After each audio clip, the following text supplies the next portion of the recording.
Roger Jackson. The granting of an honorary degree is an opportunity for us to honor and to celebrate a person who has made a difference and set an example, an individual who has made the world or his or her part of it a little better, a person who can inspire each of us to do and to be all that we can be. The university shows who and what it values through those to whom it confers degrees, and I am pleased and proud to be part of Western University as we honor and celebrate Roger Jackson. First, we honor Roger as an athlete. Roger competed in 3 Olympic Games for Canada and won a gold medal in the 1964 Tokyo Olympics in rowing with George Hungerford. They were also awarded the Lou Marsh Trophy as Canada's male athletes of that year. But we are not here just to honor Roger's sporting achievements. That's already been done. Roger has already been inducted into UBC's and Canada's Sports Halls of Fame. Roger is being honored for more than just having been a great athlete. Roger sought to give back to sport, to academia, to music, and to his country. Roger was a visionary faculty member and Dean of Physical Health Education at the University of Calgary, and in 1988, he transferred his focus, becoming founder director of UC's Sport Medicine Center, now called the Roger Jackson Center for Health and Wellness Research, to honor him. When he retired from UC in 2004, he began to help to develop bids to host the Olympic Games, and even moved to England to help secure the successful London 2012 bid.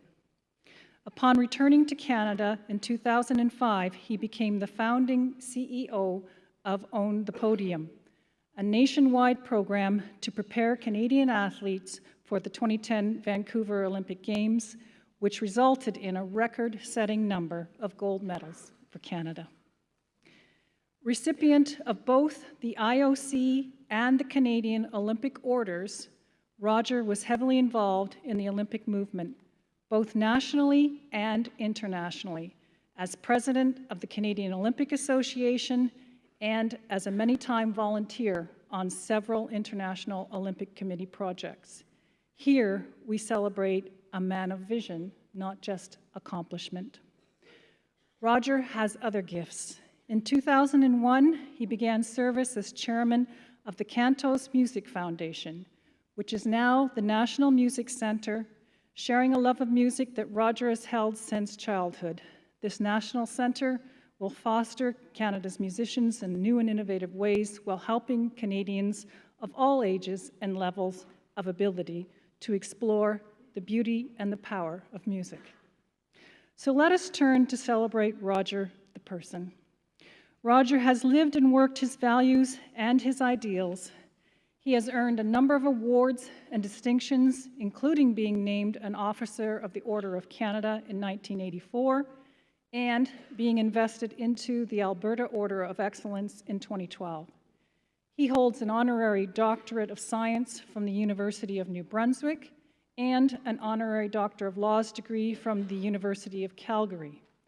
But Roger truly believes in sport, good sport, and the way it can transform young people's lives.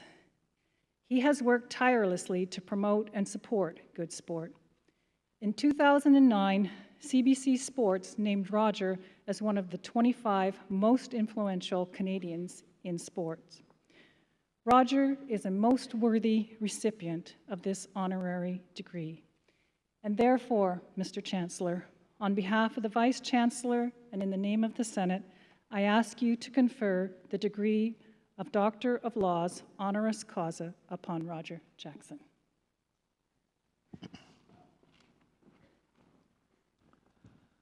By virtue of the authority vested in me as Chancellor, I admit you to the degree Doctor of Laws honoris causa. Congratulations, Dr. Johnson. Thank you very much.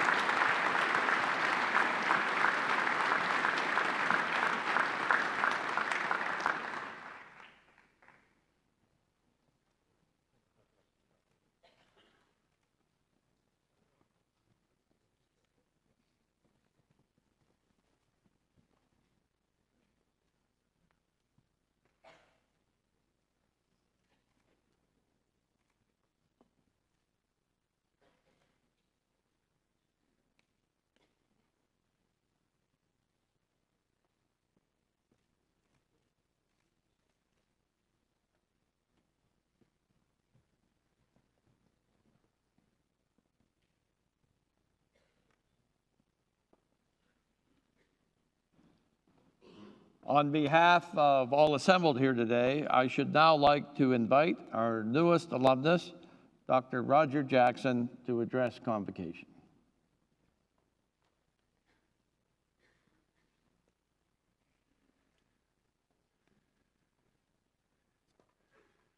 Good afternoon, everybody.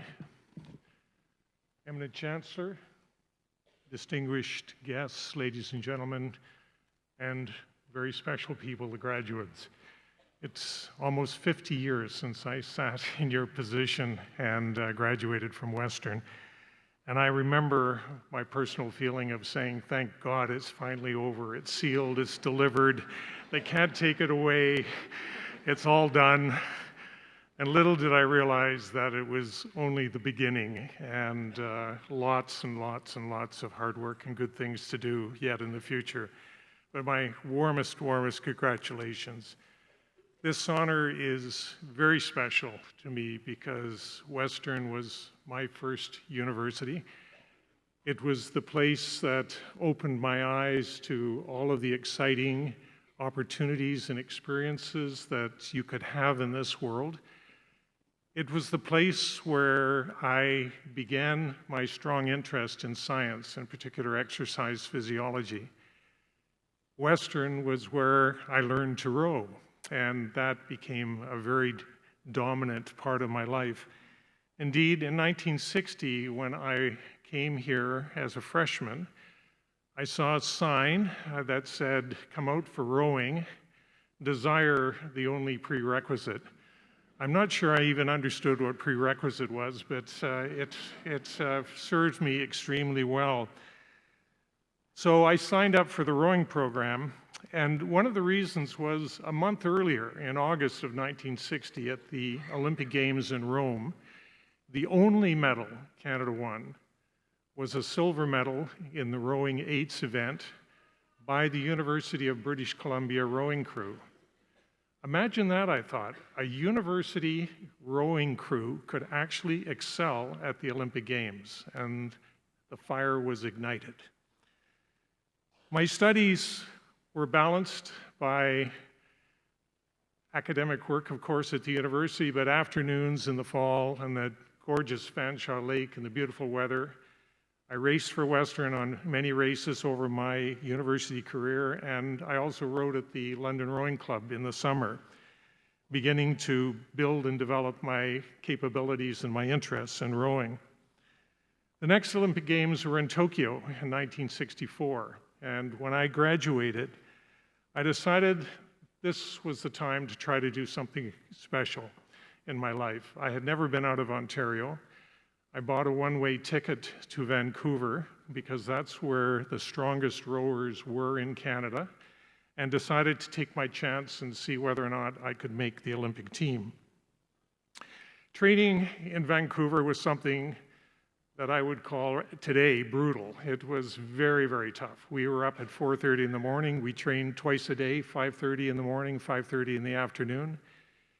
We were eating probably 3 times the normal caloric intake of individuals, 7,000 calories a day, just to keep our weight even because of the incredible endurance work that we were doing.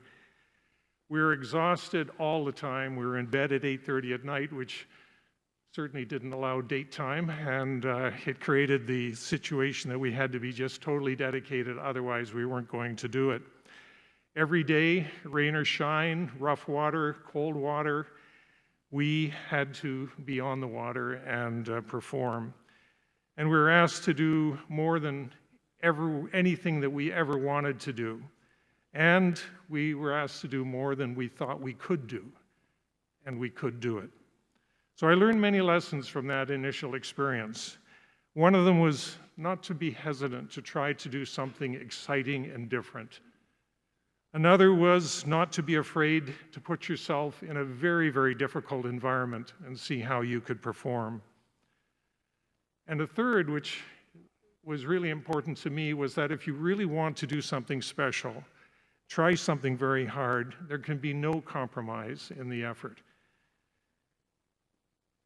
The payoff in October of 1964, almost 50 years ago, or already 50 years ago, was that George Hungerford of the University of British Columbia and I won all our races in Tokyo, and became Olympic champions. Now let me fast forward 50 years to the creation of Own the Podium. And it's another example of excellence and striving for excellence in my life that I thought you would be interested in hearing a little bit about. In 2003, when the International Olympic Committee awarded the Olympic Winter Games and Paralympic Games to Vancouver, the Vancouver organizers were trying to consider how best to make these games resonate with all of Canadians, and what was the best way to do that. And they decided that it was by encouraging all of the Canadian athletes who existed at the Games to try to put on an absolutely world-class performance. Up till then, Canada had been 6th in the world, somewhere behind Germany, United States, Russia, Norway, and other countries that constantly were ahead of us in the Winter Games. This extraordinary goal of trying to be the best and the top country of 85 countries competing in the Games was laudable, but it was an incredibly difficult goal to achieve. We're not dealing this time with a couple of rowers trying to win a race in Tokyo. We were dealing with a diverse group of 14 winter sport disciplines and over 500 serious athletes who had to up their game in order to compete at the world level. I was asked to take on this program and to lead it and to provide the leadership and the push and the mentoring that was required for all of these sport disciplines to excel. And we had 5 years to put the program together. The challenge was to change the attitudes and the practices of the athletes and coaches so that they would believe that they could be first in the world if they were smart about it, if they planned well, put in enormous amounts of effort, and were supported with adequate resource. Jim Collins states in his book, Good to Great, the good is the enemy of great. And his meaning is that good makes you complacent. Great requires a whole other dimension of work. And with the podium, there was to be no compromise in preparation and effort, no accepting of just trying to be one's best, no excuses in not performing at the top. Kinesiology played a very important role, and I'm glad to have a number of kinesiology graduates in the room today. For the first time in Canada, Own the Podium provided full-time sports science teams to each of those 14 disciplines. So those scientists and sports specialists would be physiotherapists, doctors, physiologists, nutritionists, biomechanists, and others, and each of them worked for 5 years with a particular sport. Own the Podium also established the Top Secret Research Program, which was our first research program for high-performance sport in Canada. And in that program, we had 17 universities and institutes that supported each of the national sports research needs to ensure that the athletes had the best equipment and the best training methodologies. At first, this new concept of uncompromising striving for excellence turned out to be very controversial. It was arrogant, some sniffed, un-Canadian, too American, inhospitable to our visiting athletes. And many felt we were setting ourselves up for failure by openly declaring what our goal was. They were all logical concerns. However, Own the Podium worked. Canada won 4 times more medals in Vancouver than they did during the 1988 Olympic Winter Games in Calgary. Those 26 medals included 14 gold, more than any other host country that has ever hosted the Games in the 86-year history of the Winter Games. Canadians from coast to coast were overjoyed with pride at the national success of their athletes. The Prime Minister told me that he had never known any moment in Canadian history when all Canadians were so united in the pride of their country and what their own had accomplished. But our ability as Canadians to achieve world success when we put our mind to it is not the only point that I'm trying to make. Canadians were terribly proud of how the athletes achieved their goals, with fair play, with humility, with courage, with focus, and with commitment. On national television, Alex Bilodeau, the mogul skier who won Canada's first gold medal of the Games, insisted that he was not a hero. Instead, he said the laurel should go to his brother, who with his disability showed more courage every day than he himself had ever shown. And Joanne Rochette, whose mother tragically died hours after arriving in Vancouver to see her daughter skate, demonstrated exceptional grace and focus and courage under such overwhelming adversity. When she finished her medal-winning figure skating event, standing at center ice, she put her hand over her heart and looked to the heavens with emotion and tears overwhelming her. And sometimes something unexpectedly terribly important happened. The negative comments that were so critical about the ambitious OTP striving for excellence turned completely around. As the Games closed, many media outlets, including the Globe and Mail editorial, cried out that Canada needed more programs like Own the Podium, more striving for excellence in all areas of our society, including government, law, medicine, teaching, and research. And 5 years later, we still hear a similar message. A few days ago, Derek Burney, Canada's former ambassador to the United States, gave a lecture in Ottawa where he referred to a conversation with a senior Asian diplomat.